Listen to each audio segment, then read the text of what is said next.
नवरात्रि कलश स्थापना का शुभ मुहूर्त महालया के बाद आश्विन शुक्ल प्रतिपदा से शुरू होने वाली नवरात्रि का पहला दिन बहुत महत्वपूर्ण होता है। इस दिन ही कलश की स्थापना की जाती है। मान्यता है कि कलश में त्रिदेव का वास होता है और कलश स्थापित कर भगवान गणेश समेत ब्रह्मा विष्णु का आह्वान किया जाता है। मार्कंडेय पुराण के अनुसार दुर्गा अपने पूर्व जन्म में प्रजापति दक्ष की कन्या के रूप में उत्पन्न हुई थी, जब दुर्गा का नाम सती था। इनका विवाह भगवान शंकर से हुआ था। नवदुर्गा सप्तशती के दूसरे अध्याय से जब दानवराज महिषासुर ने अपने राक्षसी सेना के साथ देवताओं पर सैकड़ों साल चले युद्ध में विजय प्राप्त कर ली और स्वर्ग का राजाधिराज बन चुका था, सभी देवता स्वर्ग से निकाले जा चुके थे। वे सभी त्रिदेव ब्रह्मा, विष्णु और महेश के पास जाकर अपने दुखद वेदना सुनाते हैं।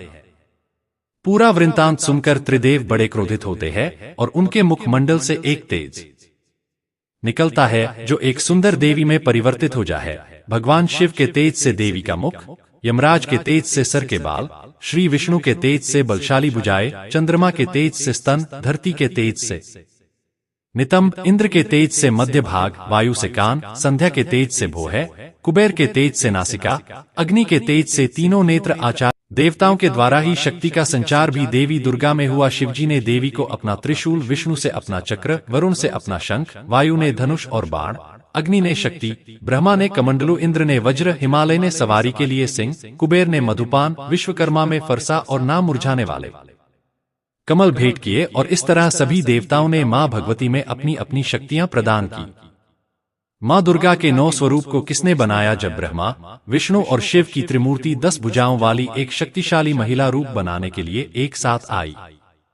जब दुर्गा पवित्र गंगा के जल से एक आत्मा के रूप में निकली तो उन्हें सभी देवताओं द्वारा एक साथ मिलाकर एक भौतिक रूप दिया गया। उसका चेहरा भगवान शिव द्वारा बनाया गया था और उसका धड़ इंद्र द्वारा तैयार किया गया था। पहला स्वरूप जन्म ग्रहण करती हुई कन्या शैलपुत्री स्वरूप है। दूसरा स्वरूप कौमार्य अवस्था तक ब्रह्मचारिणी का रूप है। तीसरा स्वरूप विवाह से पूर्व तक चंद्रमा के समान निर्मल होने से वह चंद्रघंटा समान है। चौथा स्वरूप नए जीव को जन्म देने के लिए गर्भ धारण करने पर वह कूष्मांडा स्वरूप में है। पांचवा स्वरूप संतान को जन्म देने के बाद वही स्त्री स्कंदमाता हो जाती है। छठा स्वरूप संयम व साधना को धारण करने वाली स्त्री कात्यायनी रूप है। सातवां स्वरूप अपने संकल्प से पति की अकाल मृत्यु को भी जीत लेने से वह कालरात्रि जैसी है। आठवां स्वरूप संसार, कुटुंब ही उसके लिए संसार है, का उपकार करने से महागौरी हो जाती है। नौवां स्वरूप धरती को छोड़कर स्वर्ग प्रयाण करने से पहले संसार में अपनी संतान को सिद्धि, समस्त सुख संपदा का आशीर्वाद देने वाली सिद्धिदात्री हो जाती है। मां दुर्गा इस सृष्टि की आद्य शक्ति हैं, यानी आदि शक्ति हैं।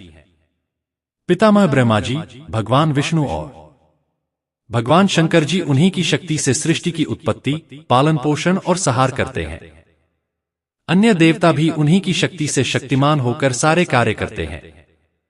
इस तरह मां दुर्गा में समस्त देवताओं की शक्ति से पूर्ण स्वयं की शक्ति है, जिसका कोई भी मुकाबला नहीं कर सकता है। इसलिए देवी दुर्गा की आराधना करके हम मां से अपने पापों का प्रायश्चित करते हैं और सद्गति की राह पर चलने की प्रेरणा लेते हैं। शारदीय नवरात्रि में कलश स्थापना का शुभ मुहूर्त। इस दिन शुभ मुहूर्त में सुबह नित्य कर्म से निवृत्त होकर मां दुर्गा के आह्वान से पहले कलश स्थापित करने का विधान है। कलश स्थापित करने के लिए घर के मंदिर की साफ सफाई करके एक सफेद या लाल कपड़ा बिछाएं। उसके ऊपर एक चावल की ढेरी बनाएं। एक मिट्टी के बर्तन में थोड़े से जौ बोएं और इसका ऊपर जल से भरा हुआ कलश स्थापित करें। कलश पर रोली से स्वास्तिक बनाएं, कलावा बांधे। एक नारियल लेकर उसके ऊपर चुन्नी लपेटें और कलावे से बांधकर कलश के ऊपर स्थापित करें। कलश के अंदर एक साबुत सुपारी, अक्षत और सिक्का डालें। अशोक के पत्ते कलश के ऊपर रखकर नारियल रख दें। नारियल रखते हुए मां दुर्गा का आवाहन करना न भूलें। अब दीप जलाकर कलश की पूजा करें।